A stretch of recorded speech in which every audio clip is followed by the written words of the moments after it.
Oi, gente, tô aqui de novo. Eu devo estar com uma cara horrorosa, meu cabelo tá despenteado e tal.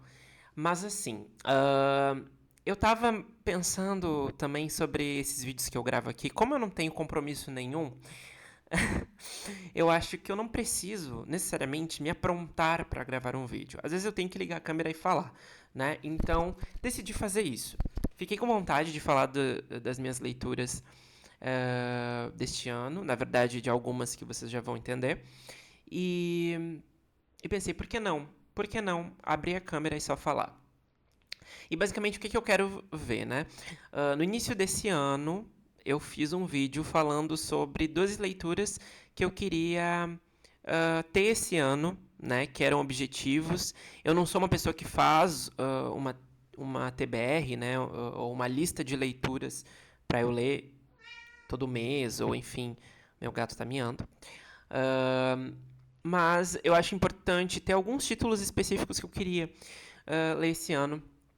E, enfim, separei esses 12 livros, tá? O vídeo tá no YouTube, né? Disponível para quem quiser assistir.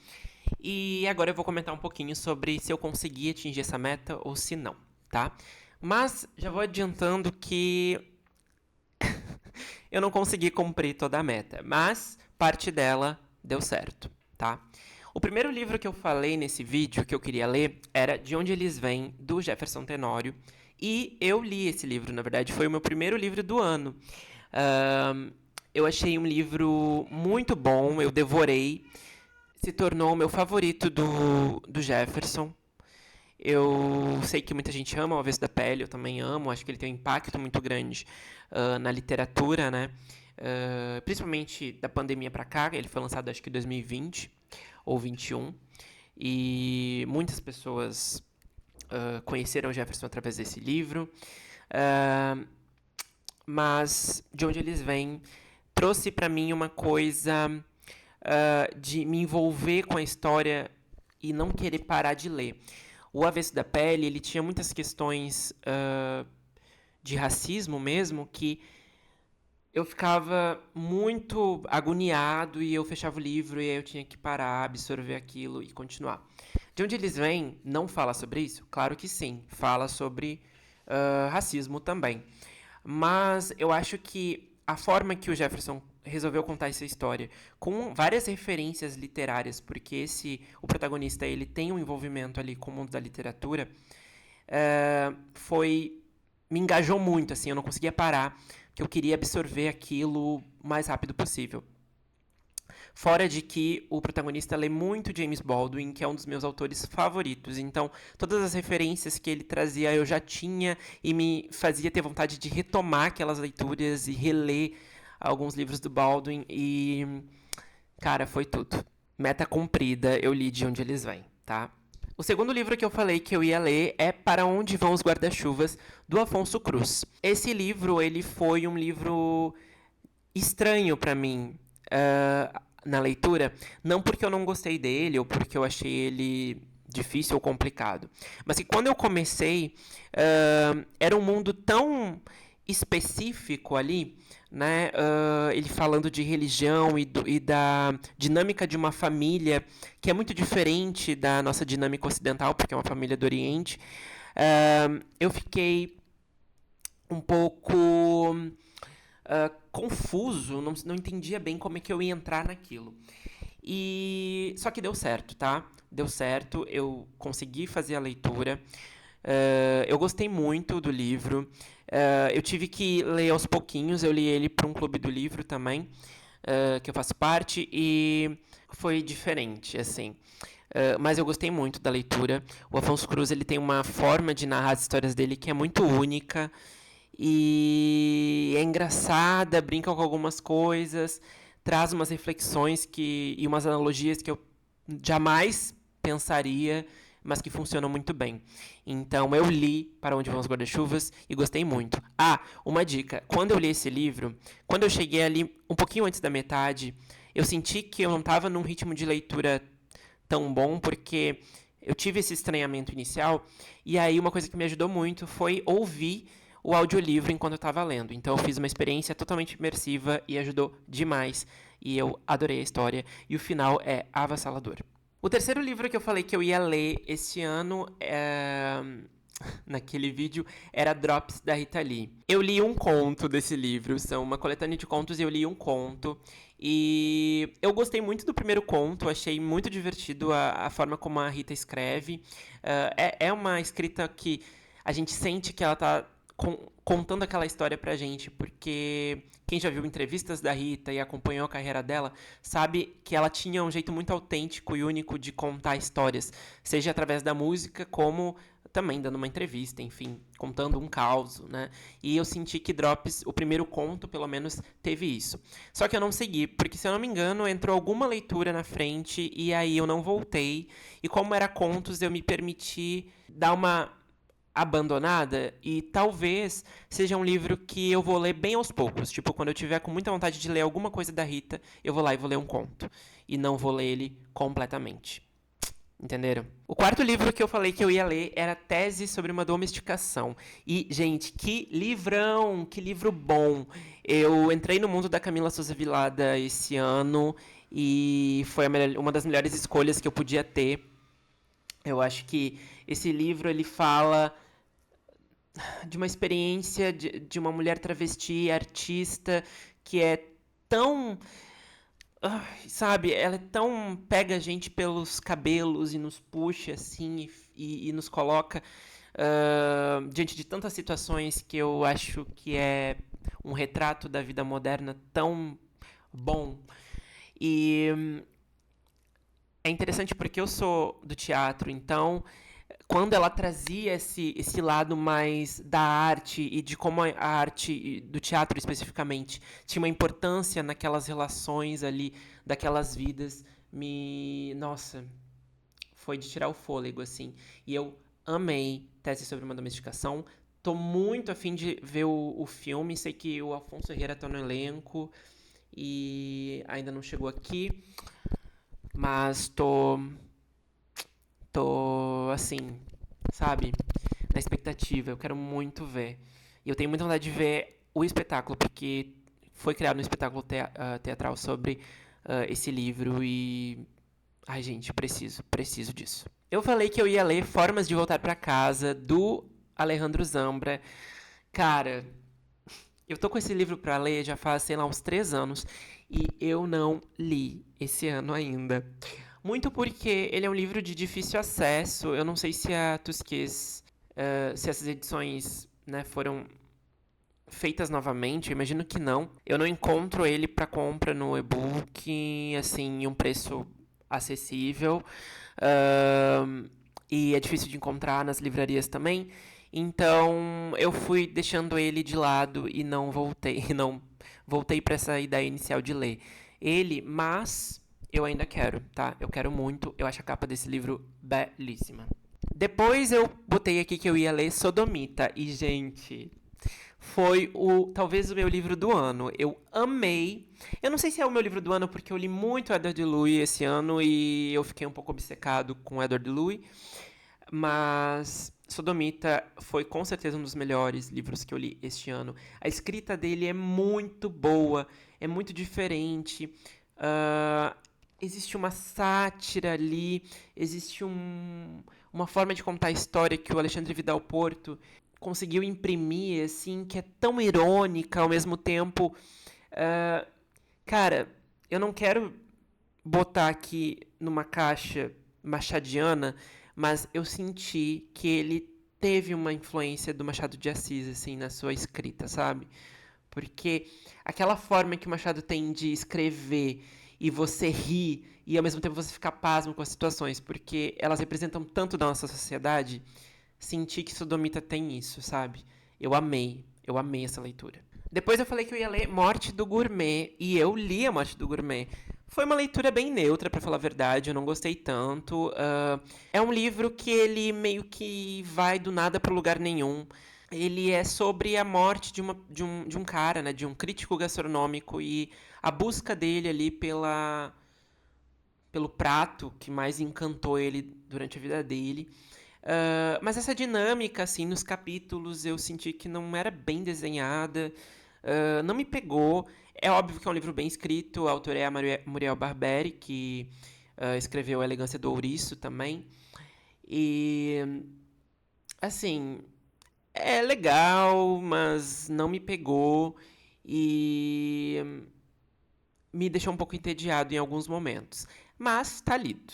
Depois eu falei que eu ia, que eu ia ler O Fim de Ed, porque eu queria começar a ler ele pela ordem de publicação, né? E eu li O Fim de Ed, assim como li todos os outros depois. E, cara, que história desse homem que é tão... Gente, é muito triste, né? Você analisar como famílias ah, têm os seus problemas, assim, por questões que são plenamente ignorância, preconceito, sabe? O Fim de Ed específico vai contar a história, né, do fim da infância do Edward Louis, até ele ir para a capital estudar, ou melhor, para ir para outra cidade ali na França estudar, porque ele era de uma cidade do interior, onde eles passavam fome, onde as coisas eram muito mais difíceis, assim. E eu fiquei um pouco fissurado no Edward, que nem eu falei antes. Eu me identifico com ele em tantos aspectos, assim. Claro que eu não tive uma vida de passar necessidade ou triste, mas eu acho que algumas questões, como um homem LGBT, que me pegaram muito, assim, e eu consegui. Parecia que eu tava lendo um pouco da minha história também, sabe? E eu acho que é isso que pega no Edward. E pra quem não é um homem LGBT ou uma pessoa da comunidade e que não tem essa vivência, é um estudo de vida muito interessante, assim. E acho que é importante que muita gente leia. E eu amo que ele esteja no hype, porque assim mais pessoas vão ter acesso a esses livros e a essas histórias. E, sabe, é mind-blowing demais pra mim. Bom, eu falei que eu ia ler O Céu para os Bastardos, da Lilian Guerra. Cara, eu não li esse livro, sabia? Ai, me desculpem. Mas o ano ainda não acabou. Quem sabe eu leio até o final do ano. Mas eu não li. Não li e não foi por falta de vontade, realmente foi chegando livros e livros que eu tinha que ir lendo e coisas que eu fui indo pelo meu mood mesmo. E em nenhum momento eu lembrei de pegar ele. Mas ele tá na minha lista. Eu acho que até o final do ano talvez eu consiga, porque ele é um livro curto, rapidinho. É isso, tá? Perdão, Lilian Guerra. Bom, depois eu falei que eu ia ler Nossa Parte de Noite, da Mariana Henriques. Eu li metade desse livro, gente. Mas aconteceu mais ou menos a mesma coisa que aconteceu com o livro do Afonso Cruz. É um livro que eu não tava conseguindo entrar na história, sabe? E eu fui até atrás de audiolivro para ver se eu conseguia fazer esse lance da imersão e não achei. E fiquei meio assim, ai, tá bom. E aí eu não tava no mood, é um livro longuíssimo, então pra eu pegar um livro que seja muito grande e eu ter vontade realmente de ler, eu preciso estar muito embarcar na história assim, quase de, do ponto de partida, pra eu conseguir manter ele, sabe, e me fazer ler assim. Então eu não engatei, mas eu achei tudo que eu li, eu achei legal, sabe? Não acho que seja um livro ruim e não acho que seja um livro ótimo do que eu já li, mas eu achei legal. E por si só isso já é bom, né? Então vamos lá. Eu quero continuar, eu juro, eu vou continuar. Eu também falei que eu ia ler a biografia do Gilberto Braga, que é Gilberto Braga, o Balzac da Globo, criada pelo Arthur Shechel e pelo Maurício Sticer. E eu amei esse livro. Também foi uma das melhores leituras desse ano. Eu sou muito fissurado em novela. Eu sou muito apaixonado pelas novelas do Gilberto Braga. A forma como ele retrata o Brasil nas novelas, o texto sempre muito afiado, muito bom, com crítica, sabe?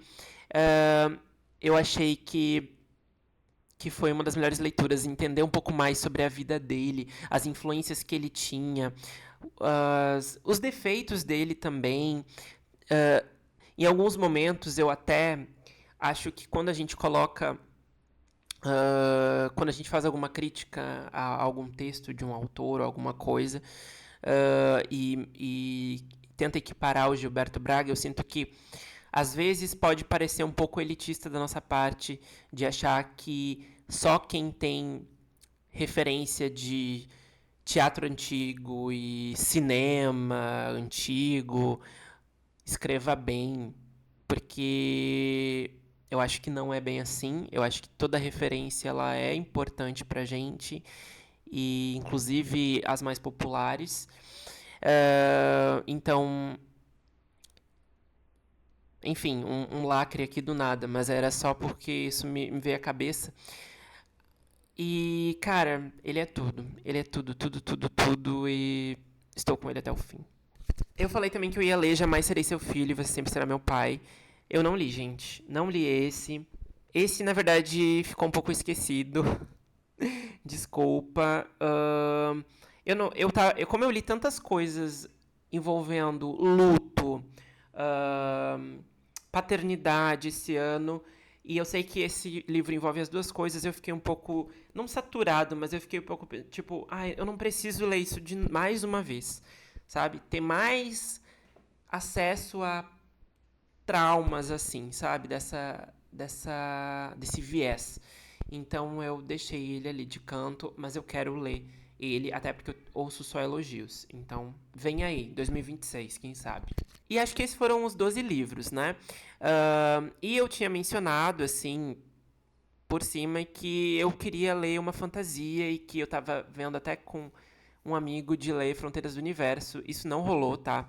Até porque é uma trilogia. Meu amigo também tá lendo mil outras coisas e a gente não conseguiu se organizar. Mas eu li fantasia. E eu li uma fantasia que foi muito boa durante o ano inteiro, que foi A Sombra do Vento, do Carlos Ruiz Zafón. Cara, que livro bom, que livro maravilhoso. Um, e esse foi um livro que eu tive que ler em doses homeopáticas, assim, sabe? Eu li um pouquinho, aí eu fazia uma outra leitura, aí eu lia mais um pouquinho. E eu li ele durante meses, assim, e foi divertidíssimo, foi muito bom. A escrita, nossa, é tudo.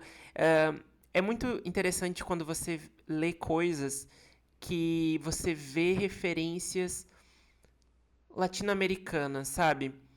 Esse livro, ele não é necessariamente latino-americano, porque o Zafón, ele é espanhol, né? E o livro, inclusive, se passa em Barcelona. Mas aquele tato das pessoas que têm referências latinas na sociedade, em sua forma de conviver ali e tal, cara, é muito única e eu amei. Eu amei demais. Eu tô amarelo nesse vídeo já. Mas enfim, eu amei. E acho que foi isso. Esse foi o meu combo de metas. Dos 12 livros eu li, vamos ver aqui. 1, 2, 3, 4, 5, 6, 7. 7,5, né? Vamos dizer que eu li 7,5, porque eu li metade do Noite. Mas é isso. É isso. Também não estou me autocobrando. Consegui fazer, assim, muito além do que eu imaginava. Esse ano eu li uns 40 livros, assim, isso foi diferente pra mim esse ano, porque ano passado eu li, na verdade, acho que em torno de uns 40 também, ou 30, não lembro. Mas a minha ideia era sempre aumentar. E esse ano eu tinha a ideia de ler 50, né? O ano ainda não acabou, pode ser que eu leia 50. Mas acho difícil e pelo menos houve uma evolução, sabe? Senti que eu tive ótimas leituras.